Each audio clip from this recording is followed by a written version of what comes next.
구독을 통해 매주 새로운 내용을 받아보세요. 위 종목들은 우리 시장이 대세 상승의 흐름 속으로 나아갈 적에 상승세의 가장 중심부에 놓일 수 있는 종목으로 다른 어떤 종목보다 관심을 갖고 지켜봐야 할 종목군이다.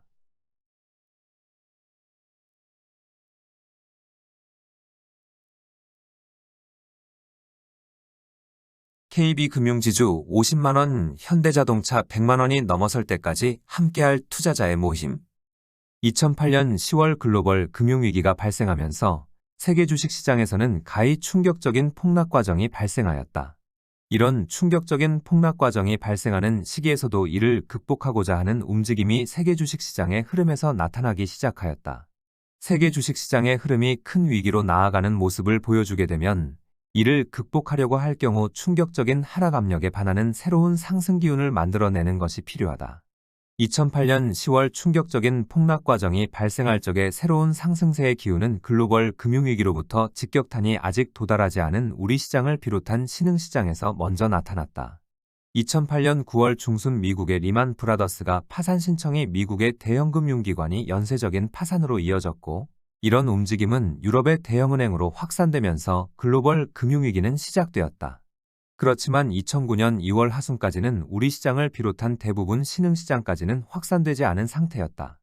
금융위기를 타개하고자 하는 새로운 상승세의 기운은 2008년 10월 하순 우리 시장을 비롯한 신흥시장의 흐름에서 먼저 나타났다.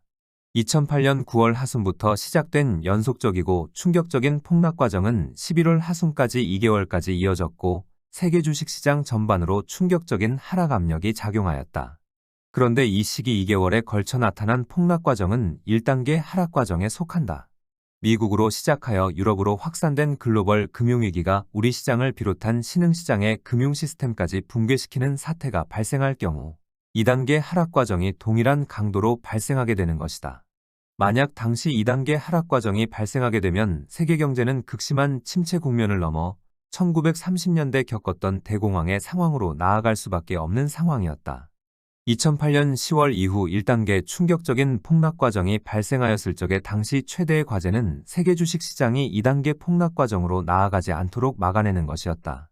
이를 성공시키려면 우리 시장을 비롯한 신흥시장으로 글로벌 금융위기가 확산되지 않는 것이 필요하였고, 당시 세계 주식시장에 작용하고 있는 강력한 하락 압력을 막아낼 수 있는 새로운 상승 기운을 만들어내는 것이 필요하였다.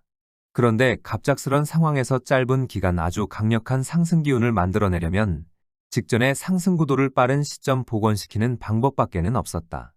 새로운 상승 구도를 만들어내는 데 있어 짧게는 6개월, 길게는 수년이 걸리기 때문이다.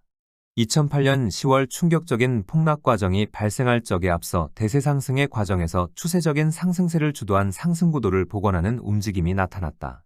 참고로 우리 시장은 2003년 이후 발생한 대세 상승의 흐름에서 2004년 4월까지는 삼성전자와 삼성 SDI 그리고 LG전자의 IT 중심의 상승 구도가 첫 번째 큰 장을 만들어냈다. 그리고 2004년 5월 이후 현대자동차를 전면에 내세우는 상승 구도를 구축하였지만 이런 상승 구도는 실패하였고 2005년부터 대우증권을 중심으로 하는 증권주 주도의 큰 장이 2007년 7월까지 이어진 바 있다. 그리고 2002년 10월부터 2007년 10월까지 대세 상승의 전 기간에 걸쳐 현대미포, 호남성유, 대림건설 등 소위 조선철강유와 건설의 소흐름에 속하는 종목들이 추세적인 상승세를 이어간 바 있다. 이런 상승 구도를 복원하고자 하는 움직임이 2008년 10월 하순 이후 우리 시장에 나타난 것이다. 2008년 10월 하순 현대미포를 중심으로 하는 소흐름에 속하는 종목들이 짧은 기간 100%에 달하는 상승폭이 발생하였 2009년 11월 이후에는 대우증권에게서 100%에 달하는 상승폭이 발생하였다. 그리고 2009년 3월 초순 이후에는 삼성전자를 중심으로 하는 IT 종목군의 상승구도를 복원하는 상승시도가 나타난 바 있고 2004년 상승구도는 구축하였지만 추세적 상승 흐름에 실패한 현대자동차를 중심으로 하는 자동차 관련주의 상승구도도 이 시기 복원시키는 움직임이 나타났다. 순차적으로 기존의 상승구도를 복원시키는 가운데 강력한 형태의 유동성장세가 2009년 3월 이후 발생하면서 2단계 하락 과정을 막아내는 모습을 보여주었고 유동성 장세의 흐름은 2011년 4월까지 이어진 바 있다. 2009년 3월 출발한 유동성장세의 흐름에서 2011년 4월 마지막 순간까지 상승세를 이어간 종목은 현대자동차를 중심으로 하는 자동차 관련주였다. 물론 이 시기 발생한 유동성장세가 목적을 달성하지 못한 데 따른 이들 상승구도만 가동될 수밖에 없는 특별한 사정이 있었다. 이 점에 대하여는 당시 동호회 회원분들에게는 말씀드렸지만 기회를 봐서 설명드리도록 하겠다. 현재의 상황은 2008년 10월의 글로벌 금융위기의 상황과는 비교할 수 없을 정도로 여유가 있는 상황이지만 세계 경제를 위기로 몰아갈 수 있는 나스닥 시장이 추세적 2단계 하락 과정으로 나아가는 것을 막아야 한다는 점에서는 동일한 상황이다. 또한 물가 수준을 충분히 떨어뜨리고 나면 당면한 과제로 떠오를 경기 침체 국면을 극복할 수 있는 새로운 큰 장을 만들어내겠다는 의지를 이미 드러낸 상태이고 상승구도 또한 제대로 갖추고 있다. 향후 세계 주식시장을 상승세로 이끌어 나아갈 종목들의 경우 현재의 위치에서 40%를 넘어서면 상승구도를 가동시킬 수 있는 상태에 놓여 있다.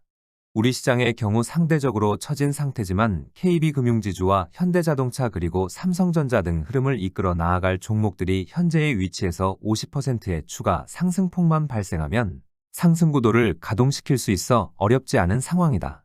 그리고 물가 수준이 기대만큼 빠른 속도로 떨어지지는 않고 있지만 원유 감산에도 불구하고 순탄한 하락 과정에 놓여있는 모습을 보여주고 있다. 그럼에도 불구하고 새로운 큰 장을 만들어내고자 하는 보다 구체적인 모습을 보여주지 않고 있는 것은 시장 내부의 진행을 막고 있는 장애가 있는 것으로 볼 수 있다. 다만 이런 장애가 새로운 큰 장을 만들겠다는 의지를 좌절시킬 가능성은 극히 낮은 만큼 향후 행보를 차분히 지켜봐야 하겠다.